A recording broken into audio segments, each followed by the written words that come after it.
नवरात्रीमध्ये ना onion garlic आम्ही खात नाही, पण पिझ्झा खाण्याची क्रेविंग मात्र खूप जास्ती होते. म्हणून विचार केला चला घरीच एक हेल्दी पिझ्झा करूया. एक शिमला मिर्च कापून घेतली, 2-3 टोमॅटो ब्लांच करून घेतले, एका कढईमध्ये अर्धा बीटरूट, थोडंसं दुधी भोपळा आणि 2 मिरच्या आणि मेन म्हणजे कोथिंबीरच्या काड्या छान परतून घेतल्या.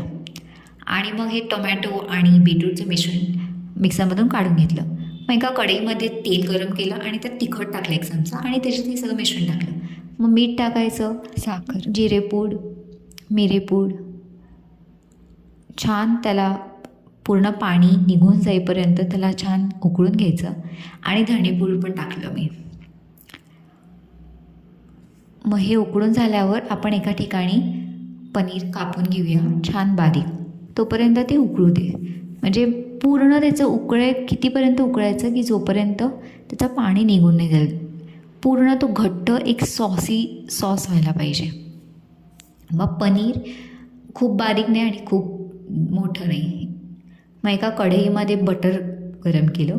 सॉरी, कढई खूपच गरम झालेली, पण तुम्ही ना तेल टाकू शकता ज्याच्याने बटर करपत नाही. आणि मग आपण कापलेली शिमला मिर्च टाकली, ती छान परतून घ्यायची. आधीच याला शिमला मिर्च परतून घ्यायची, म्हणजे थोडासा त्याचा जो कडकपणा आहे ना तो निघून जातो. आणि मग वरून आपण पनीर ॲड करूया. जास्ती परतवायचं नाही आहे, त्याला कच्चंच ठेवायचं आहे.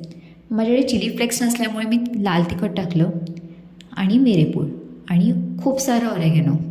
तुम्ही इधर पिझ्झा सिझनिंग पण वापरू शकतात, पण आय एम नॉट शुअर की त्याच्यामध्ये जर ओनियन गार्लिक नसेल तर बघा तुम्ही, पण ऑरेगॅनोमध्ये नसतं. ते छान परतून घेतल्यावर हे असं दिसतं. नंतर नाचणीचं उकड काढायची आणि जसे आपण पोळ्या लाटतो नॉर्मल तसे लाटून घ्यायचे. फक्त हे जाड करायची, खूप पातळ नाही करायची. मग असे तुम्ही बघू शकतात मी असे छान पोळ्या 4-5 पोळ्या करून घेतल्या. नंतर मला ना थोडीशी ते कन्सिस्टन्सी चांगली नाही वाटली पिझ्झा सॉसची, त्याच्यामुळे मी अजून त्याला छान उकळी काढली त्याची. नंतर सगळं आपलं आता पिझ्झाचं सारण रेडी होतं आणि पिझ्झा आता लास्ट प्लेटिंग करण्याची वेळ आलेली. सो त्या नाचणीच्या पोळीवर छानपैकी पिझ्झा सॉस लावून घ्यायचा. छानपैकी म्हणजे खूप चांगला व्यवस्थित, कारण की त्याच्यानेच मेन टेस्ट येणार आहे. मग त्याच्यावर पनीरचं जे मिश्रण आपण तयार केलं ते छान लावून घ्यायचं. आणि नंतर आपलं सगळ्यांचं फेवरेट चीज. तुम्ही इतर मोझरेला चीज, कुठलं पण चीज जे तुम्हाला आवडेल ते वापरू शकतात, पण मी नॉर्मली ते प्रोसेस चीज वापरते.